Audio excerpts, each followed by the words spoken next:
ನಮಸ್ಕಾರ. ಶ್ರೀ ಟಿವಿ ನ್ಯೂಸ್ಗೆ ಸ್ವಾಗತ. ಈ ದಿನದ ಹೆಡ್ಲೈನ್ಸ್.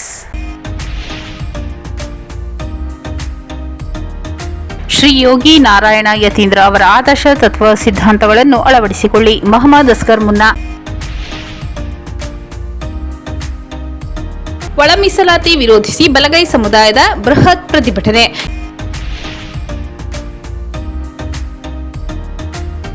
ಸಂವಿಧಾನ ಶಿಲ್ಪಿ ಡಾಕ್ಟರ್ ಬಿಆರ್ ಅಂಬೇಡ್ಕರ್ ವಿಚಾರಧಾರೆಗಳ ಜಾಗೃತಿ ನಿರಂತರವಾಗಿರಲಿ.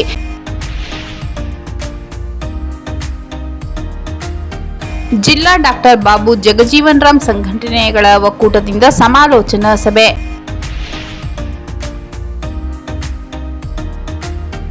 ನ್ಯಾಯಬೆಲೆ ಮಾಲೀಕರ ಸಂಘದ ಅಧ್ಯಕ್ಷರಾಗಿ ಕಿನಕನಹಳ್ಳಿ ಎಸ್ ಪ್ರಭುಪ್ರಸಾದ್ ಆಯ್ಕೆ. ಯಳಂದೂರು ತಾಲೂಕು ಕುಮ್ಮತ್ತೂರು ಕೋಳಿ ಫಾರಂಗೆ ಆಕಸ್ಮಿಕ ಬೆಂಕಿ, ಲಕ್ಷಾಂತರ ರು ನಷ್ಟ.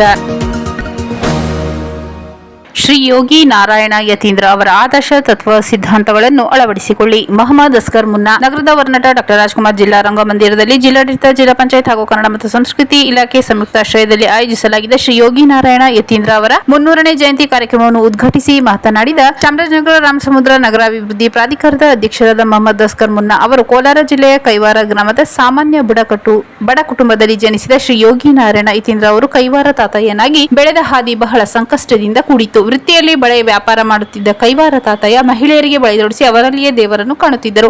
ಹಣ ನೀಡಿದರೆ ಪಡೆಯುತ್ತಿದ್ದರು, ಇಲ್ಲದಿದ್ದರೆ ಹಣ ಕೇಳದೆ ನಿಸ್ವಾರ್ಥ ವ್ಯಕ್ತಿತ್ವ ಅವರದಾಗಿತ್ತು.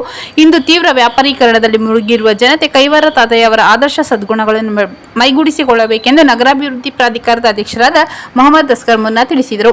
ಹೆಚ್ಚುವರಿ ಜಿಲ್ಲಾಧಿಕಾರಿ ಟಿ ಜವರೇಗೌಡ ಮಾತನಾಡಿ 17-18ನೇ ಶತಮಾನದಲ್ಲಿ ಜೀವಿಸಿದ್ದ ಕೈವಾರ ತಾತಯ್ಯ ಅವರು ಕಾಲಜ್ಞಾನಿಯೂ ಪವಾಡ ಪುರುಷರು ಆಗಿದ್ದರು. ಮೂಢ ನಂಬಿಕೆಗಳ ವಿರುದ್ಧ ಹೋರಾಡಿ ಜನಜಾಗೃತಿ ಮೂಡಿಸಿದರು. ಅಂಧಕಾರದಲ್ಲಿ ಮುಳುಗಿದ್ದ ಅಂದಿನ ಜನರನ್ನು ಆಧ್ಯಾತ್ಮಿಕವಾಗಿ ಮುನ್ನಡೆಸಿ ಸಮಾಜ ಸುಧಾರಣೆಗೆ ನಾಂದಿ ಹಾಡಿದ್ದಾರೆ. ಅವರ ವ್ಯಕ್ತಿತ್ವ ಜೀವನ ಸಾಧನೆ ನಮಗೆ ದಾರಿದೀಪವಾಗಿದೆ ಎಂದರು. ಕಾರ್ಯಕ್ರಮದಲ್ಲಿ ಮುಖ್ಯ ಭಾಷಣ ಮಾಡಿದ ದಾಸ ಬಣಗಿಜೇಗ ಶೆಟ್ಟರ ಸಂಘದ ಗೌರವಾಧ್ಯಕ್ಷರಾದ ಸಿ.ವಿ. ಶ್ರೀನಿವಾಸ್ ಶೆಟ್ಟಿ ಅವರು ಶ್ರೀ ಯೋಗಿ ನಾರಾಯಣ ಯತೀಂದ್ರ ಜಯಂತಿಯನ್ನು ಪ್ರತಿ ವರ್ಷ ಸರ್ಕಾರದ ವತಿಯಿಂದ ಆಚರಿಸಿ ಕೈವಾರ ತಾತಯ್ಯ ಅವರ ಕಾಲಜ್ಞಾನದ ಸಂದೇಶವನ್ನು ಇಡೀ ವಿಶ್ವಕ್ಕೆ ಪರಿಚಯಿಸಲಾಗುತ್ತಿದೆ. ತಾತಯ್ಯ ಅವರ ಯೋಗಶಕ್ತಿ, ಧ್ಯಾನಶಕ್ತಿ ಅಪರಿಮಿತವಾಗಿದೆ. ತಾತಯ್ಯ ಅವರ ತತ್ವ ಸಿದ್ಧಾಂತವನ್ನು ಜಗತ್ತು ಪರಿಪೂರ್ಣವಾಗಿ ಅರ್ಥೈಸಿಕೊಂಡಿದ್ದರೆ ಇಂದು ವಿವಿಧ ದೇಶಗಳ ನಡುವೆ ಯುದ್ಧ ಉದ್ಭವಿಸುತ್ತಿರಲಿಲ್ಲ ಎಂದರು. ಕನ್ನಡ ಮತ್ತು ಸಂಸ್ಕೃತಿ ಇಲಾಖೆ ಸಹಾಯಕ ನಿರ್ದೇಶಕ ರಾಜು, ಮುಖಂಡರಾದ ಚಂದ್ರಶೇಖರ್, ಪದ್ಮಾ ಪುರುಷೋತ್ತಮ್, ರಂಗರಾಮು ಸೇರಿದಂತೆ ಇತರರು ಕಾರ್ಯಕ್ರಮದಲ್ಲಿ ಉಪಸ್ಥಿತರಿದ್ದರು. ವೇದಿಕೆ ಕಾರ್ಯಕ್ರಮಕ್ಕೂ ಮೊದಲು ನಗರದ ಶ್ರೀ ಚಾಮರಾಜೇಶ್ವರ ದೇವಾಲಯದ ಮುಂಭಾಗದಿಂದ ಜಿಲ್ಲಾಡಳಿತ ಭವನದವರೆಗೆ ಶ್ರೀ ಯೋಗಿ ನಾರಾಯಣರ ಯತೀಂದ್ರ ಅವರ ಭಾವಚಿತ್ರದ ಮೆರವಣಿಗೆ ನಡೆಯಿತು. ಒಳ ಮೀಸಲಾತಿ ವಿರೋಧಿಸಿ ಬಲಗೈ ಸಮುದಾಯದ ಬೃಹತ್ ಪ್ರತಿಭಟನೆ. ಯಳಂದೂರು ಪಟ್ಟಣದಲ್ಲಿ ಇಂದು ತಾಲೂಕು ಬಲಗೈ ಸಮುದಾಯಗಳ ಒಕ್ಕೂಟ ಹಾಗೂ ಡಾಕ್ಟರ್ ಬಿಆರ್ ಅಂಬೇಡ್ಕರ್ ಅವರ ಸೇವಾ ಸಮಿತಿ ವತಿಯಿಂದ ಒಳ ಮೀಸಲಾತಿಯಲ್ಲಿ ಪರಿಶಿಷ್ಟ ಜಾತಿಯ ಬಲಗೈ ಸಮುದಾಯಕ್ಕೆ ಅನ್ಯಾಯವಾಗಿದ್ದು ಅದನ್ನು ಜಾರಿಗೊಳಿಸಿರುವ ರಾಜ್ಯ ಸರ್ಕಾರ ಇದನ್ನು ರದ್ದುಗೊಳಿಸಬೇಕೆಂದು ಆಗ್ರಹಿಸಿ ಬಲಗೈ ಸಮುದಾಯದವರು ಪಟ್ಟಣದಲ್ಲಿ ಸಹಸ್ರಾರು ಸಂಖ್ಯೆಯಲ್ಲಿ ಸೇರಿ ಪ್ರತಿಭಟನೆ ನಡೆಸಿದರು. ಪಟ್ಟಣದ ಡಾಕ್ಟರ್ ಬಿಆರ್ ಅಂಬೇಡ್ಕರ್ ಸಮುದಾಯ ಭವನದ ಮುಂಭಾಗದಲ್ಲಿ ಜಮಾವಣೆಗೊಂಡ ಸಾವಿರಾರು ಜನರು ಇಲ್ಲಿಂದ ಮೆರವಣಿಗೆ ಮೂಲಕ ಪ್ರತಿಭಟನೆ ಹೊರಟರು. ಪಟ್ಟಣದ ಎಸ್ಬಿಐ ವೃತ್ತದಲ್ಲಿ ಕೆಲಕಾಲ ರಸ್ತೆ ತಡೆ ನಡೆಸಲಾಯಿತು. ರಾಜ್ಯ ಸರ್ಕಾರ ಇದನ್ನು ಸಮರ್ಥಿಸಿಕೊಳ್ಳುತ್ತಿರುವ ಸಚಿವರು, ಶಾಸಕರ ವಿರುದ್ಧ ಧಿಕ್ಕಾರಗಳನ್ನು ಕೂಗಿ ಆಕ್ರೋಶ ಹೊರಹಾಕಿದರು. ನಂತರ ಪಟ್ಟಣದ ತಹಸೀಲ್ದಾರ್ ಕಚೇರಿ ಮುಂಭಾಗ ಜಮಾವಣೆಗೊಂಡು ಈ ಸಂದರ್ಭದಲ್ಲಿ ನಾಗಮೋಹನ್ ದಾಸ್ ವರದಿ ಅವೈಜ್ಞಾನಿಕವಾಗಿದ್ದು ಅದರಲ್ಲಿ ಅನೇಕ ತಾಂತ್ರಿಕ ತೊಂದರೆಗಳಿದ್ದು ಇದನ್ನು ಸಾಮಾಜಿಕ ಅಸಮಾಧಾನಕ್ಕೆ ಕಾರಣವಾಗಿದೆ. ಒಳ ಮೀಸಲಾತಿ ಜಾರಿಯಾದ ಮೇಲೆ ರೋಸ್ಟರ್ ಬಿಂದುಗಳ ನಿಗದಿಯಲ್ಲಿ ಅನೇಕ ಸಮಸ್ಯೆ ಕಂಡುಬರುತ್ತಿದ್ದು ಪ್ರವರ್ಗ ಎ ಅನ್ನು 1ನೇ ಸ್ಥಾನದಲ್ಲಿ, ಪ್ರವರ್ಗ ಬಿ ಅನ್ನು 9ನೇ ಸ್ಥಾನದಲ್ಲಿ ಹಾಗೂ ಪ್ರವರ್ಗ ಸಿ ಅನ್ನು 15ನೇ ಸ್ಥಾನದಲ್ಲಿ ನಿಗದಿಪಡಿಸಿರುವುದು ಅನೇಕ ಗೊಂದಲಕ್ಕೆ ಕಾರಣವಾಗಿದೆ. ಇದು ಕೇವಲ ಕಾನೂನಿನ ಅಥವಾ ತಾಂತ್ರಿಕ ಸಮಸ್ಯೆಯಷ್ಟೇ ಅಲ್ಲ, ಇದು ನಮ್ಮೆಲ್ಲರಲ್ಲೂ ಮೂಡಬೇಕಾದ ನೈತಿಕ ಪ್ರಶ್ನೆಯೂ ಹೌದು. ಒಂದು ಸಮುದಾಯಕ್ಕೆ ನ್ಯಾಯ ಒದಗಿಸಲು ಮತ್ತೊಂದು ಸಮುದಾಯದ ಹಕ್ಕನ್ನು ಕಿತ್ತಿಕೊಳ್ಳಲಾಗಿದೆ. ಸಹೋದರ ಸಂಬಂಧಗಳಲ್ಲಿ ಬಿರುಕು ಮೂಡಿಸುವ ಕೆಲಸ ರಾಜಕೀಯ ವ್ಯಕ್ತಿಗಳು ಮಾಡುತ್ತಿದ್ದಾರೆಂದರು. ಈ ನೀತಿಯನ್ನು ಕೊಳ್ಳೇಗಾಲ ವಿಧಾನಸಭಾ ಕ್ಷೇತ್ರದ ಶಾಸಕರಾದ ಆರ್ ಕೃಷ್ಣಮೂರ್ತಿ ಸಹಿ ಹಾಕದೆ ತಮ್ಮ ವಿರೋಧ ವ್ಯಕ್ತಪಡಿಸಿದ್ದಾರೆ. ಆದರೆ ಬಲಗೈ ಸಮುದಾಯದ ಸಚಿವರು ಹಾಗೂ ಶಾಸಕರು ಮೌನವಾಗಿದ್ದಾರೆ ಎಂದರು. ಸರ್ಕಾರ ಈ ಬಗ್ಗೆ ಗಂಭೀರವಾಗಿ ಚಿಂತನೆ ನಡೆಸಬೇಕೆಂದು ಶಿರಸ್ತೇದಾರ್ ಶಾಂತಿ ಅವರಿಗೆ ಮನವಿ ಪತ್ರ ಸಲ್ಲಿಸಿದರು. ಈ ಸಂದರ್ಭದಲ್ಲಿ ಅಂಬೇಡ್ಕರ್ ಸೇವಾ ಸಮಿತಿ ಅಧ್ಯಕ್ಷ ಕೆಸ್ತೂರ್ ಸಿದ್ದರಾಜ್, ಪ್ರಧಾನ ಕಾರ್ಯದರ್ಶಿ ಯರಿಯೂರು ನಟರಾಜ್, ದಲಿತ ಸಂಘರ್ಷ ಸಮಿತಿ ಜಿಲ್ಲಾ ಸಂಚಾಲಕ ಯರಿಯೂರು ಸಿ ರಾಜಣ್ಣ, ಜಿಲ್ಲಾ ಪಂಚಾಯತ್ ಮಾಜಿ ಸದಸ್ಯ ವಡಗೆರೆ ದಾಸ್, ದಲಿತ ಸಂಘಟನೆಗಳ ಒಕ್ಕೂಟದ ಜಿಲ್ಲಾ ಸಂಚಾಲಕ ಕೃಷ್ಣಮೂರ್ತಿ, ದುಗ್ಗಟ್ಟಿ ಮಾದೇಶ್ ಸೇರಿದಂತೆ ಇತರರು ಹಾಜರಿದ್ದರು.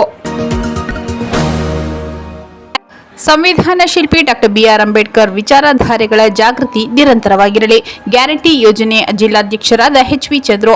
ನಗರದ ಚಾಮರಾಜೇಶ್ವರ ದೇವಾಲಯದ ಮುಂಭಾಗದಲ್ಲಿ ಜಿಲ್ಲಾಡಳಿತ, ಜಿಲ್ಲಾ ಪಂಚಾಯತ್ ವಾರ್ತಾ ಮತ್ತು ಸಾರ್ವಜನಿಕ ಸಂಪರ್ಕ ಇಲಾಖೆ ಸಹಯೋಗದಲ್ಲಿ ಹಮ್ಮಿಕೊಳ್ಳಲಾಗಿದ್ದ ಭೀಮ ಗಾಯನ ಕಾರ್ಯಕ್ರಮ ಉದ್ಘಾಟಿಸಿ ಮಾತನಾಡಿದ ಜಿಲ್ಲಾ ಗ್ಯಾರಂಟಿ ಯೋಜನೆಗಳ ಅನುಷ್ಠಾನದ ಪ್ರಾಧಿಕಾರದ ಅಧ್ಯಕ್ಷರಾದ ಎಚ್.ವಿ. ಚಂದ್ರು ಅವರು ಡಾಕ್ಟರ್ ಬಿಆರ್ ಅಂಬೇಡ್ಕರ್ ಅವರ ವಿಚಾರಧಾರೆಗಳನ್ನು ಜನರಿಗೆ ತಲುಪಿಸುವ ದಿಸೆಯಲ್ಲಿ ವಾರ್ತಾ ಮತ್ತು ಸಾರ್ವಜನಿಕ ಸಂಪರ್ಕ ಇಲಾಖೆ ವತಿಯಿಂದ ಕಾರ್ಯಕ್ರಮ ಹಮ್ಮಿಕೊಂಡಿರುವುದು ಸಂತಸ ತಂದಿದೆ. ಗಾಯನದ ಮೂಲಕ ಅಂಬೇಡ್ಕರ್ ಅವರ ಕುರಿತು ತಿಳಿಸುವ ಇಂತಹ ಇನ್ನಷ್ಟು ವಿಭಿನ್ನ ಇತರ ಕಾರ್ಯಕ್ರಮಗಳು ಸಹ ಹೆಚ್ಚಾಗಬೇಕು. ಮಹಾನ್ ಚೇತನ ಡಾಕ್ಟರ್ ಬಿಆರ್ ಅಂಬೇಡ್ಕರ್ ಹಾಗೂ ಸಂವಿಧಾನದ ಬಗ್ಗೆ ವಿಚಾರ ತಿಳಿಸುವ ಕಾರ್ಯ ನಿರಂತರವಾಗಿರಲೆಂದು ಸಲಹೆ ನೀಡಿದರು. ಅಧ್ಯಕ್ಷತೆ ವಹಿಸಿ ಮಾತನಾಡಿದ ಹೆಚ್ಚುವರಿ ಜಿಲ್ಲಾಧಿಕಾರಿ ಟಿ. ಜವರೇಗೌಡ ಅವರು ವಿಶ್ವಜ್ಞಾನಿ ಡಾಕ್ಟರ್ ಬಿಆರ್ ಅಂಬೇಡ್ಕರ್ ಅವರು ಅಸ್ಪೃಶ್ಯತೆ, ಅಸಮಾನತೆ ವಿರುದ್ಧ ಹೋರಾಡಿದವರು. ಅವರ ವಿಚಾರಗಳನ್ನು ಜನರಿಗೆ ತಿಳಿಸುವ ನಿಟ್ಟಿನಲ್ಲಿ ವೈವಿಧ್ಯಮಯ ಕಾರ್ಯಕ್ರಮ ನಡೆಸುತ್ತಿರುವುದು ಅರ್ಥಪೂರ್ಣವಾಗಿದೆ ಎಂದರು. ಅಂಬೇಡ್ಕರ್ ಅವರು ವ್ಯಕ್ತಿಯಲ್ಲ, ಅವರೊಬ್ಬ ಶಕ್ತಿ. ಶಿಕ್ಷಣ ಅಧ್ಯಯನದಿಂದ ಮೇರು ಎತ್ತರಕ್ಕೆ ಬೆಳೆದ ಡಾಕ್ಟರ್ ಬಿಆರ್ ಅಂಬೇಡ್ಕರ್ ಅವರ ಹೆಸರು ವಿಶ್ವವಿರುವವರೆಗೂ ಶಾಶ್ವತವಾಗಿರಲಿದೆ. ಪ್ರಪಂಚದೆಲ್ಲೆಡೆ ಅಂಬೇಡ್ಕರ್ ಅವರ ಜ್ಞಾನದ ಬಗ್ಗೆ ಹೆಚ್ಚಿನ ಗೌರವ ಇದೆ ಎಂದು ಜಿಲ್ಲಾಧಿಕಾರಿ ಟಿ. ಜವರೇಗೌಡ ತಿಳಿಸಿದರು. ಕಾರ್ಯಕ್ರಮದ ಆರಂಭದಲ್ಲಿ ಸಂವಿಧಾನ ಪೀಠಿಕೆ ವಾಚಿಸಲಾಯಿತು. ಡಾಕ್ಟರ್ ಬಿಆರ್ ಅಂಬೇಡ್ಕರ್ ಅವರ ಭಾವಚಿತ್ರಕ್ಕೆ ಗಣ್ಯರು ಪುಷ್ಪಾರ್ಚನೆ ಮಾಡಿ ನಮಿಸಿದರು. ವಾರ್ತಾ ಮತ್ತು ಸಾರ್ವಜನಿಕ ಸಂಪರ್ಕ ಇಲಾಖೆ ಹಿರಿಯ ಸಹಾಯಕ ನಿರ್ದೇಶಕ ರಮೇಶ್, ಜಿಲ್ಲಾಧಿಕಾರಿಗಳ ಕಚೇರಿ ಶಿರಸ್ತೇದಾರ ರಂಗರಾಜ್, ಜಾನಪದ ಗಾಯಕ ಸಿಎಂ ನರಸಿಂಹಮೂರ್ತಿ ಕಾರ್ಯಕ್ರಮದಲ್ಲಿ ಉಪಸ್ಥಿತರಿದ್ದರು. ಮೈಸೂರು ಜಿಲ್ಲೆ ಸರಗೂರು ತಾಲೂಕಿನ ಡಾಕ್ಟರ್ ಅಮ್ಮ ರಾಮಚಂದ್ರ ನೇತೃತ್ವದ ತಂಡದ ಕಲಾವಿದರು ಅಂಬೇಡ್ಕರ್ ಕುರಿತ ಗೀತ ಗಾಯನ ನಡೆಸಿಕೊಟ್ಟರು. 25ಕ್ಕೂ ಹೆಚ್ಚು ಗೀತೆಗಳನ್ನು ಹಾಗೂ ಸಹ ಕಲಾವಿದರ ಕಂಠದಲ್ಲಿ ಮೂಡಿಬಂದು ನೆರೆದಿದ್ದ ಜನರ ಗಮನ ಸೆಳೆಯಿತು. ಜಿಲ್ಲಾ ಡಾಕ್ಟರ್ ಬಾಬು ಜಗಜೀವನ್ ರಾಮ್ ಸಂಘಟನೆಗಳ ಒಕ್ಕೂಟದಿಂದ ಸಮಾಲೋಚನಾ ಸಭೆ. ಸಂಪೂರ್ಣ ಒಳ ಮೀಸಲಾತಿ ಜಾರಿಗೆ ಸಂಬಂಧಿಸಿದಂತೆ ಸರ್ಕಾರದ ದ್ವಂದ್ವ ನೀತಿಯಿಂದ ಮಾದಿಗ ಜನಾಂಗಕ್ಕಾಗುತ್ತಿರುವ ಅನ್ಯಾಯದ ಬಗ್ಗೆ ಹೋರಾಟ ರೂಪಿಸಬೇಕೆಂದು ಸಮಗ್ರವಾಗಿ ನಗರದ ಪ್ರವಾಸಿ ಮಂದಿರದಲ್ಲಿ ಚರ್ಚಿಸಲಾಯಿತು. ಈ ಸಂಬಂಧಪಟ್ಟಂತೆ ಜಿಲ್ಲಾ ಕೇಂದ್ರದಲ್ಲಿ ಬೃಹತ್ ಪ್ರತಿಭಟನೆ ನಡೆಸಿ ಸರ್ಕಾರದ ಮೇಲೆ ಒತ್ತಡ ಹೇರಿ ಒಳ ಮೀಸಲಾತಿಯನ್ನು ಸಂಪೂರ್ಣವಾಗಿ ಜಾರಿಗೊಳಿಸಲು ಎಲ್ಲಾ ಜಿಲ್ಲಾ ಕೇಂದ್ರಗಳಲ್ಲಿ ನಡೆಸುತ್ತಿರುವಂತೆ ನಮ್ಮ ಜಿಲ್ಲೆಯಲ್ಲಿಯೂ ಸಹ ನಡೆಸುವುದು ಸೂಕ್ತವೆಂದು ಈ ಸಂಬಂಧವಾಗಿ ದಿನಾಂಕ 5/3/2026 ಚಾಮರಾಜನಗರದ ಗಿರಿಜನ ಭವನದಲ್ಲಿ ಪೂರ್ವಭಾವಿ ಸಭೆ ಕರೆಯಲಾಗಿದ್ದು, ಈ ಸಭೆಗೆ ಮಾದಿಗ ಸಂಬಂಧಿತ ಜಾತಿಗಳ ಜಿಲ್ಲಾ ಮತ್ತು ತಾಲೂಕು ಮಟ್ಟದ ಅಧ್ಯಕ್ಷರು, ಮುಖಂಡರು, ಪದಾಧಿಕಾರಿಗಳು ಹಾಗೂ ಜಿಲ್ಲೆಯ ಪ್ರತಿ ಗ್ರಾಮದಿಂದ ಯಜಮಾನರುಗಳು, ಚುನಾಯಿತ ಪ್ರತಿನಿಧಿಗಳು, ಯುವಕರು, ಸರ್ಕಾರಿ ನೌಕರರು ಸೇರಿದಂತೆ ಇತರರು ಪಕ್ಷಾತೀತವಾಗಿ ಎಲ್ಲರೂ ಹಾಜರಾಗಿ ಸಭೆಯನ್ನು ಯಶಸ್ವಿಗೊಳಿಸಿ ಸಂಪೂರ್ಣ ಒಳ ಮೀಸಲಾತಿ ಜಾರಿಗೆ ಮತ್ತು ಈಗಿರುವ ಗೊಂದಲ ಸರಿಪಡಿಸುವ ಬಗ್ಗೆ ಸರ್ಕಾರದ ಮೇಲೆ ಪ್ರಬಲ ಒತ್ತಡವನ್ನು ಚಾಮರಾಜನಗರ ಜಿಲ್ಲೆಯ ಮುಖಾಂತರ ಪ್ರತಿಭಟಿಸಿ ಸರ್ಕಾರದ ಕಣ್ಣು ತೆರೆಸಬೇಕಾಗಿರುವ ಸಂಬಂಧ ಹೆಚ್ಚಿನ ಸಂಖ್ಯೆಯಲ್ಲಿ ಎಲ್ಲರೂ ಬರಬೇಕೆಂದು ನಡೆದ ಸಭೆಯಲ್ಲಿ ಚರ್ಚಿಸಲಾಯಿತು. ಸಭೆಯಲ್ಲಿ ಸಂಘದ ಗೌರವಾಧ್ಯಕ್ಷ ಬಸವನಪುರ ರಾಜಶೇಖರ್, ಜಿಲ್ಲಾಧ್ಯಕ್ಷ ಎಚ್.ಆರ್. ನಾಗರಾಜ್, ಗೌರವ ಸಲಹೆಗಾರ ಅಖಿಲವಾಡಿ ಜವರಯ್ಯ, ಉಪಾಧ್ಯಕ್ಷರಾದ ಬ್ಯಾಂಕ್ ಬಸವರಾಜ್, ಪ್ರಧಾನ ಕಾರ್ಯದರ್ಶಿ ರಾಮಸಮುದ್ರ ಎಂ. ಶಿವಕುಮಾರ್, ಖಜಾಂಚಿ ದ್ವಾರ್ಕಿ, ಸಹ ಕಾರ್ಯದರ್ಶಿ ರಾಮಸಮುದ್ರ ಶಿವಕುಮಾರ್, ಜಿಲ್ಲಾ ಸಂಚಾಲಕ ಸಿಎಚ್. ರಂಗಸ್ವಾಮಿ, ಸಂಘಟನಾ ಕಾರ್ಯದರ್ಶಿ ಎಲ್ಐಸಿ ಸಿದ್ದರಾಜು ಸೇರಿದಂತೆ ಸಮುದಾಯದ ಇತರ ಮುಖಂಡರು ಭಾಗವಹಿಸಿದ್ದರು. ನ್ಯಾಯಬೆಲೆ ಮಾಲೀಕರ ಸಂಘದ ಅಧ್ಯಕ್ಷರಾಗಿ ಕಿನಕನಹಳ್ಳಿ ಎಸ್. ಪ್ರಭುಪ್ರಸಾದ್ ಆಯ್ಕೆ. ಯಳಂದೂರು ತಾಲೂಕು ನ್ಯಾಯಬೆಲೆ ಅಂಗಡಿ ಮಾಲೀಕರ ಸಂಘದ ಅಧ್ಯಕ್ಷರಾಗಿ ಕಿನಕನಹಳ್ಳಿ ಪ್ರಭುಪ್ರಸಾದ್ ಅವಿರೋಧವಾಗಿ ಆಯ್ಕೆಯಾದರು. ಈ ಸಂಬಂಧ ಪ್ರವಾಸಿ ಮಂದಿರದಲ್ಲಿ ಮಂಗಳವಾರ ನಡೆದ ಸಭೆಯಲ್ಲಿ ಇವರನ್ನು ಸರ್ವ ಸದಸ್ಯರು ಅವಿರೋಧವಾಗಿ ಆಯ್ಕೆ ಮಾಡಿದರು. ಗೌರವಾಧ್ಯಕ್ಷರಾಗಿ ಚಿಕ್ಕಮಾದಯ್ಯ, ಪ್ರಧಾನ ಕಾರ್ಯದರ್ಶಿಯಾಗಿ ಮಲ್ಲಿಕಾರ್ಜುನ ಸ್ವಾಮಿ, ಉಪಾಧ್ಯಕ್ಷರಾಗಿ ಅಗ್ರ ಬಿ. ಗೋವಿಂದ ನಾಯ್ಕ, ಖಜಾಂಚಿಯಾಗಿ ಎಚ್.ಸಿ. ರಾಜೂರವರನ್ನು, ಜಿಲ್ಲಾ ಸಮಿತಿಗೆ ಕೆಸ್ತೂರು ವೆಂಕಟರಾಮ ಶೆಟ್ಟಿ ಅವರನ್ನು ಆಯ್ಕೆ ಮಾಡಲಾಯಿತು. ನೂತನ ಅಧ್ಯಕ್ಷ ಕಿನಕನಹಳ್ಳಿ ಎಸ್. ಪ್ರಭುಪ್ರಸಾದ್ ಮಾತನಾಡಿ, ಜಿಲ್ಲೆಯಲ್ಲಿ ಅತ್ಯಂತ ಚಿಕ್ಕ ತಾಲೂಕು ಯಳಂದೂರಾಗಿದ್ದು ಇಲ್ಲಿ ನ್ಯಾಯಬೆಲೆ ಅಂಗಡಿಗಳ ಸಂಖ್ಯೆಯು ಕಡಿಮೆ ಇದೆ. ಆದರೆ ಅನಾದಿ ಕಾಲದಿಂದಲೂ ಶಿಸ್ತುಬದ್ಧವಾಗಿ ನಮ್ಮ ಸಂಘ ನಡೆದುಕೊಂಡು ಬಂದಿದ್ದು, ಇಲ್ಲಿ ಯಾರೇ ಅಧ್ಯಕ್ಷರಾದರೂ ಕೂಡ ಸಂಘದ ಶ್ರೇಯೋಭಿವೃದ್ಧಿಗೆ ಶ್ರಮಿಸುತ್ತಾರೆ.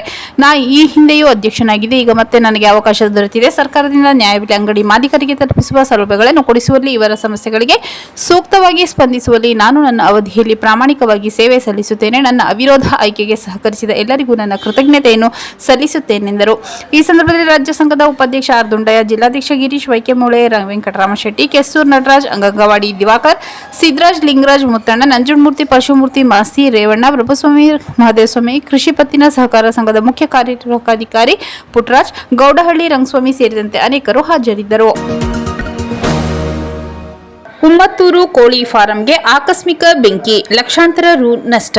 ಚಾಮರಾಜನಗರ ತಾಲೂಕಿನ ಉಮ್ಮತ್ತೂರು ಗ್ರಾಮದಲ್ಲಿ ಮಂಗಳವಾರ ರಾತ್ರಿ ಆಕಸ್ಮಿಕ ಬೆಂಕಿ ತಗುಲಿ ಲಕ್ಷಾಂತರ ರು ನಷ್ಟವಾಗಿದ್ದು, ಸಾವಿರಾರು ಕೋಳಿಗಳು ಮೃತಪಟ್ಟಿರುವ ಘಟನೆ ನಡೆದಿದೆ. ಗ್ರಾಮದ ಎಂ. ರಾಜೇಶ್ ಎಂಬುವರಿಗೆ ಸೇರಿದ ಕೋಳಿ ಫಾರಂ ಇದಾಗಿದ್ದು, ಸರ್ವೆ ನಂಬರ್ 532/02 ರಲ್ಲಿ 3.31 ಎಕರೆ ಜಮೀನು ಇವರ ತಂದೆ ಬಿ ಮುದ್ದು ಬಸಪ್ಪರವ ಹೆಸರಿನಲ್ಲಿದೆ. ಇದರಲ್ಲಿ 1 ಎಕರೆ ಪ್ರದೇಶದಲ್ಲಿ ಇವರು ಕಳೆದ 15 ವರ್ಷಗಳಿಂದಲೂ ಕೋಳಿ ಫಾರಂ ನಡೆಸುತ್ತಿದ್ದರು. ಇದರಲ್ಲಿ ಮಾಂಸದ ಕೋಳಿಗಳನ್ನು ಸಾಕಾಣಿಕೆ ಮಾಡುತ್ತಿದ್ದರು. ಇದಕ್ಕಾಗಿ ದೊಡ್ಡದಾದ 2 ಶೆಡ್ ನಿರ್ಮಾಣ ಮಾಡಿದ್ದರು. ಒಟ್ಟು 7,000 ಕೋಳಿಗಳನ್ನು ಇವರು ಸಾಕುತ್ತಿದ್ದರು. ಆದರೆ ಮಂಗಳವಾರ ರಾತ್ರಿ ಒಂದು ಶೆಡ್ಗೆ ಬೆಂಕಿ ಬಿದ್ದಿದ್ದು ಅದರಲ್ಲಿ 4,000 ಕೋಳಿಗಳು, ಕೋಳಿಗೆ ಹಾಕುವ 10 ಕ್ವಿಂಟಾಲ್ ಫೀಡ್ಸ್, ಅನೇಕ ಪರಿಕರ, ವಿದ್ಯುತ್ ವಸ್ತುಗಳೆಲ್ಲ ಸುಟ್ಟು ಕರಕಲಾಗಿದ್ದು ಲಕ್ಷಾಂತರ ರು ನಷ್ಟವಾಗಿದೆ. 15 ವರ್ಷದಲ್ಲಿ ಇಂತಹ ಯಾವುದೇ ಅವಘಡ ಸಂಭವಿಸಿಲ್ಲ. ನನಗೆ ಮುಖ್ಯ ಕುಸುಬೆ ಇದಾಗಿತ್ತು. ಇದರೊಂದಿಗೆ ಉಳಿಕೆ ಜಮೀನಿನಲ್ಲಿ ವ್ಯವಸಾಯ ಮಾಡುತ್ತಿದೆ. ಯಾವ ಕಾರಣಕ್ಕೆ ಬೆಂಕಿ ಬಿದ್ದಿದೆ ಎಂಬುದು ಗೊತ್ತಾಗುತ್ತಿಲ್ಲ. ಇಲ್ಲಿಗೆ ಹಾಕಲಾಗಿದ್ದ ಶೀಟ್ಗಳು ಸಹ ಬೆಂಕಿಯ ಕೆನ್ನಾಲಿಗೆ ಸುಟ್ಟು ಮುದುಡಿವೆ. ಅಲ್ಲದೆ ಪಕ್ಕದಲ್ಲಿದ್ದ ತೆಂಗಿನ ಮರಗಳಿಗೂ ಕೂಡ ಬೆಂಕಿಯ ಕೆನ್ನಾಲಿಗೆ ಆವರಿಸಿದ್ದು 14 ಫಲ ಕೊಡುವ ತೆಂಗಿನ ಮರ ಸಹ ಸುಟ್ಟು ಕರಕಲಾಗಿದೆ. ಕೋಳಿ ಮರಿಗಳಿಗೆ ನೀರುಣಿಸುವ ಪರಿಕರಗಳ ಸಹ ಸುಟ್ಟಿದ್ದು ಇದನ್ನೇ ನಂಬಿ ಇವರ ಬದುಕು ಕಟ್ಟಿಕೊಂಡಿದ್ದು ಇದಕ್ಕೆ ದೊಡ್ಡ ಹೊಡೆತ ಬಿದ್ದಿದೆ. 12 ರಿಂದ 14 ಲಕ್ಷ ರು ನಷ್ಟವಾಗಿದೆ ಎಂದು ಇವರು ತಿಳಿಸಿದರು. ಸಂಬಂಧಪಟ್ಟವರು ಸೂಕ್ತ ಪರಿಹಾರ ನೀಡಬೇಕೆಂದು ತಮ್ಮ ಅಳಲು ತೋಡಿಕೊಂಡಿದ್ದಾರೆ. ಈ ಸಂಬಂಧ ಕುದೇರು ಪೊಲೀಸ್ ಠಾಣೆಗೆ ದೂರು ನೀಡಿದ್ದಾರೆ. ಸ್ಥಳಕ್ಕೆ ಠಾಣೆಯ ಪೊಲೀಸ್ ಸಿಬ್ಬಂದಿ ಭೇಟಿ ನೀಡಿ ಪರಿಶೀಲನೆ ನಡೆಸಿ ಮುಂದಿನ ಕ್ರಮ ವಹಿಸಿದ್ದಾರೆ. ಮತ್ತೊಮ್ಮೆ ಮುಖ್ಯಾಂಶಗಳು. ಶ್ರೀ ಯೋಗಿ ನಾರಾಯಣ ಯತೀಂದ್ರ ಅವರ ಆದರ್ಶ ತತ್ವ ಸಿದ್ಧಾಂತಗಳನ್ನು ಅಳವಡಿಸಿಕೊಳ್ಳಿ. ಮೊಹಮ್ಮದ್ ಅಸ್ಗರ್ ಮುನ್ನಾ.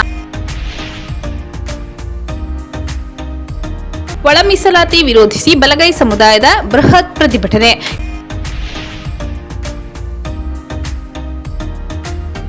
ಸಂವಿಧಾನ ಶಿಲ್ಪಿ ಡಾಕ್ಟರ್ BR ಅಂಬೇಡ್ಕರ್ ವಿಚಾರಧಾರೆಗಳ ಜಾಗೃತಿ ನಿರಂತರವಾಗಿರಲಿ.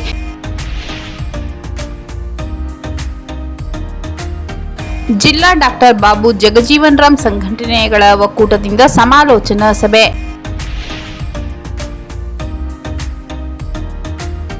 ನ್ಯಾಯಬೆಲೆ ಮಾಲೀಕರ ಸಂಘದ ಅಧ್ಯಕ್ಷರಾಗಿ ಕಿನಕನಹಳ್ಳಿ ಎಸ್ ಪ್ರಭುಪ್ರಸಾದ್ ಆಯ್ಕೆ. ಯಳಂದೂರು ತಾಲೂಕು ಕುಮ್ಮತ್ತೂರು ಕೋಳಿ ಫಾರಂಗೆ ಆಕಸ್ಮಿಕ ಬೆಂಕಿ, ಲಕ್ಷಾಂತರ ರು ನಷ್ಟ.